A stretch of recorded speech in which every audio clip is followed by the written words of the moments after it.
Hey guys, welcome back to Combustion Junction. I am Steve, and yes, it's been a little while.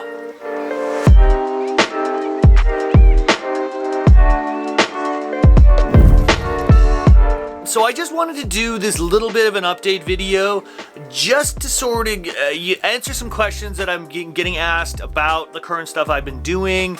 Just to let you know that I am still around in spite of the fact that I haven't been posting, and sort of I'll explain why and give you the update on, yes, the 7 bikes that I have currently going on. Or really, it's 5 that I have going on, 2 are in the wings, but I have 7 projects right now. But I thought I'd just do a little walk around now because my little tiny garage is so overpacked with stuff right now that I've had to find storage space elsewhere. And today is going to be the last day that all the bikes are here with me now. And I just wanted to explain my end goal as to why. Right now, you know, here in Toronto, it's winter, snow on the ground, not much biking going on, so generally everything kind of gets put on hold for spring.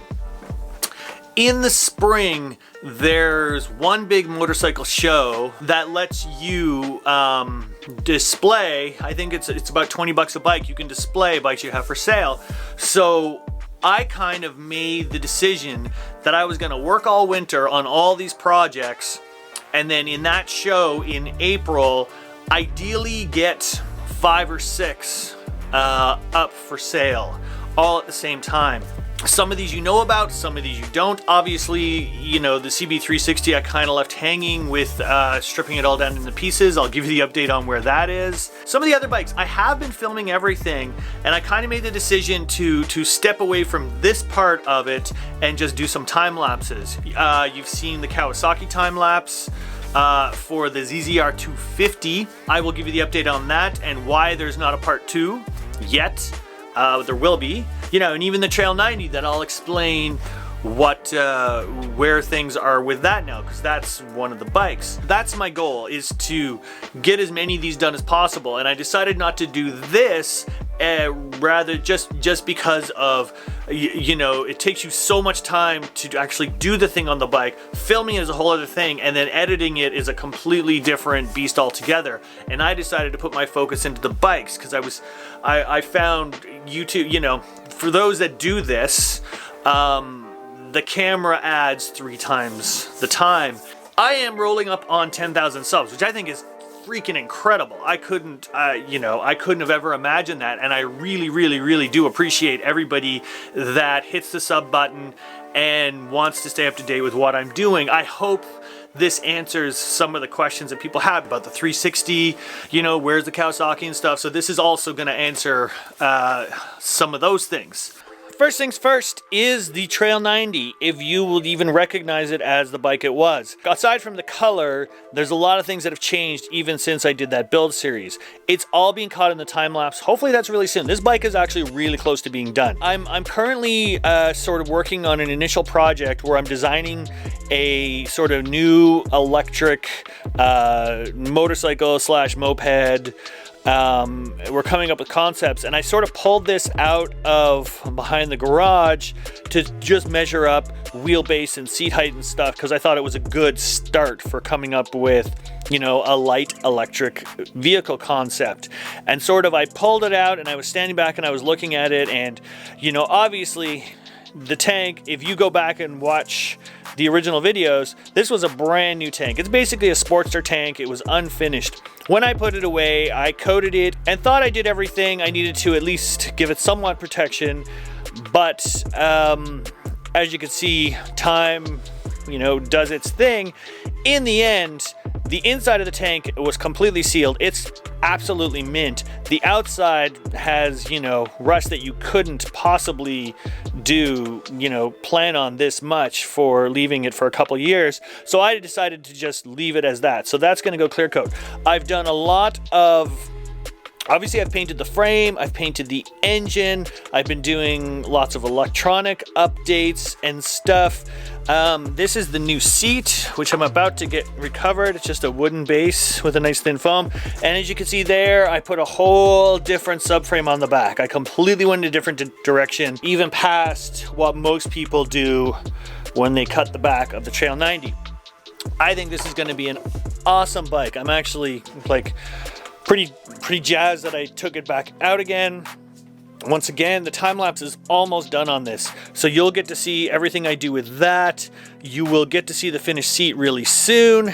I've respoked and painted the front and back wheels, put new steering bearings in, put the tapered one, so that's all nice and smooth. Other than that, it's good to go.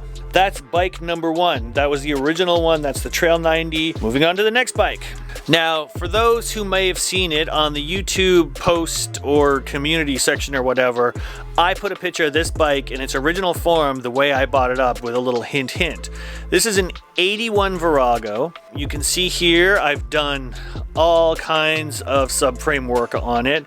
Front and back wheels are off right now. I'm painting the rear frame. The tank is just in primer now. I've got to give it one last bit. I'll come around here. You can see where I've done some of the updates on the tank. Once again, this I have as a time lapse. The V-twin engine runs great, has the original exhaust that I'm going to use, got the clip-ons. I've already rebuilt the fork seals. I've put in new tapered bearings on the steering head, you know, and now I'm getting into the headlight and you know, speedo cluster and all that stuff. This is going to be a very cool bike. Once again, I've time lapsed everything on this. Once those are done and some of the last bit of paint's done, this guy's almost ready, believe it or not, because I was waiting on a lot of the bearings and seals, and they've come now. I've already given the seat to my upholstery guy. I found this great old guy. He's about 10 minutes from my house. I couldn't believe it.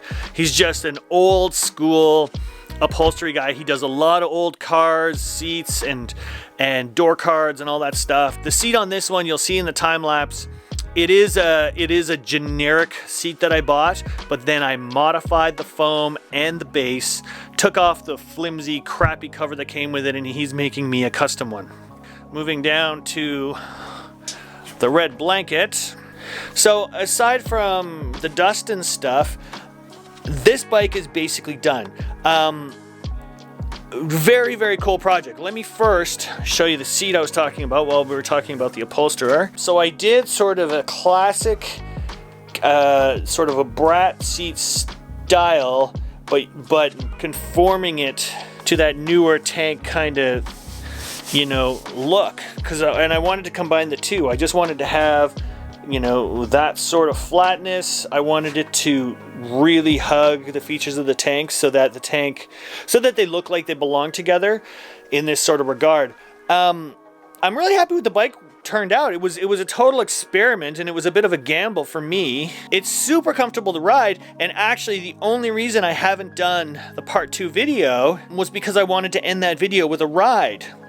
And unfortunately, the original engine, which is buried in there somewhere, it just gave me so much issues. It was a high mileage engine, barren of oil. Didn't have a drop of oil in it, which the guy didn't tell me at the time when I was going to look at it. Shame on me for not checking, but usually you think bikes have oil, at least some. And after I sort of got it all back, I found a crack in the block. So I think that engine had taken a big hit, the oil seeped out, and it just got dumped. Now, I didn't pay a lot for the bike, certainly, but I paid more than I would have paid had I known there was a cracked engine. You know, obviously I didn't want to sell it with an engine in that state, so I sort of kept my eyes open. I ended up meeting a guy about an hour away from my house.